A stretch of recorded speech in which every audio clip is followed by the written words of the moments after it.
ఇక డీటెయిల్స్ చూద్దాం. లడ్డూ కల్తీ వివాదంపై నిజాలు నిగ్గు తేల్చేందుకు కూటమి ప్రభుత్వం ఏర్పాటు చేసిన సిట్ రేపు తిరుపతికి వచ్చే అవకాశం ఉంది.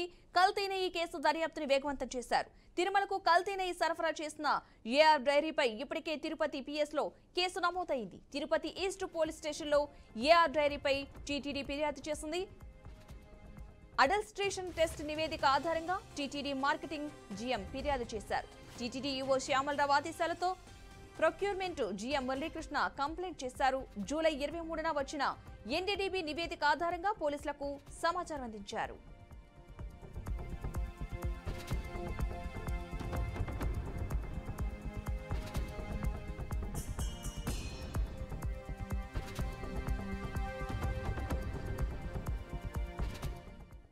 ఇక రేపు తిరుపతికి సిట్ బృందం వచ్చే అవకాశాలు ఉన్నట్లుగా తెలుస్తోంది. ఇదే అంశానికి సంబంధించిన పూర్తి సమాచారాన్ని మా ప్రతినిధి గోపీనాథ్ అందిస్తారు. గోపి, చెప్పండి, రేపు సిట్ అధికారులు తిరుపతికి వచ్చే అవకాశం ఉన్నట్లుగా తెలుస్తోంది. అప్డేట్స్ ఏంటి అసలు?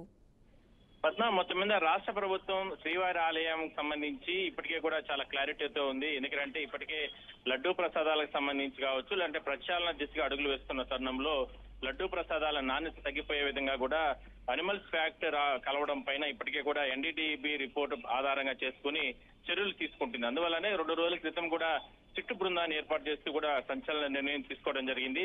అయితే రేపు తిరుపతికి సిట్టు బృందం వచ్చే అవకాశం అయితే ఉంది. ఈ లోపు ఇవాళ, ఎందుకంటే సిట్ బృందం ఇక్కడ చేరుకునే లోపే ఈ కేసును పూర్తి స్థాయిలో కూడా దర్యాప్తు అధికారులకు ఇవ్వాలి కాబట్టి ఇవాళ మార్కెటింగ్, అంటే టీటీడీకి సంబంధించి మార్కెటింగ్ అధికారులు తిరుపతికి చేరుకుని తిరుపతిలో ఉన్నటువంటి ఈస్ట్ పోలీస్ స్టేషన్ లో ఫిర్యాదు చేయడం జరిగింది. ఏఆర్ కంపెనీ, చెన్నైకి సంబంధించిన కంపెనీ గతంలో నాణ్యతా ప్రమాణాలు పాటించకుండా టీటీడీ నిబంధనలకు విరుద్ధంగా దాదాపుగా 10 ట్యాంకర్ల నెయ్యిని పంపించారు. కోట్లాది మంది భక్తుల మనోభావాల్ని దెబ్బతీసే విధంగా కూడా అనిమల్స్ ఫ్యాక్ట్స్ ఇందులో ఉన్నాయి అంటూ కూడా ఫిర్యాదులో పేర్కొని అదే స్థాయిలోనే ఎన్డీడీబీ రిపోర్టును కూడా దానికి జత చేసి మురళీకృష్ణ, మార్కెటింగ్ సంబంధించినటువంటి GM Muralikrishna east police station లో ఫిర్యాదు చేయడం జరిగింది. అయితే రేపు సిట్ బృందంగా తిరుపతికి చేరుకుంటే పోలీసులు ఈస్ట్ పోలీస్ స్టేషన్ లో పోలీసులు నివేదిక ప్రకారం మొత్తం కంప్లైంట్ కాపీని, ఎన్డీడీబీ రిపోర్టులు ఇవన్నీ కూడా సాక్ష్యాధారాలను సేకరించే విధంగా కూడా సిట్ బృందానికి ఇచ్చే అవకాశం అయితే ఉంటుంది. అందువల్లనే చాలా దూకుడుగా వెళ్తున్నారు.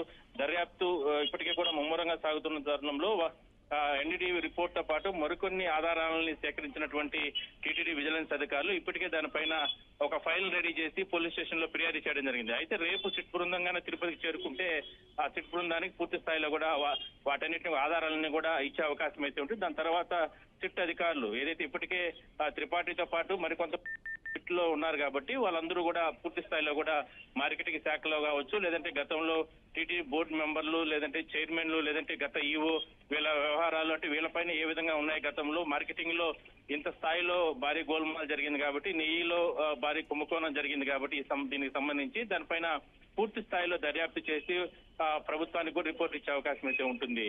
Padma, right, thank you Gopi.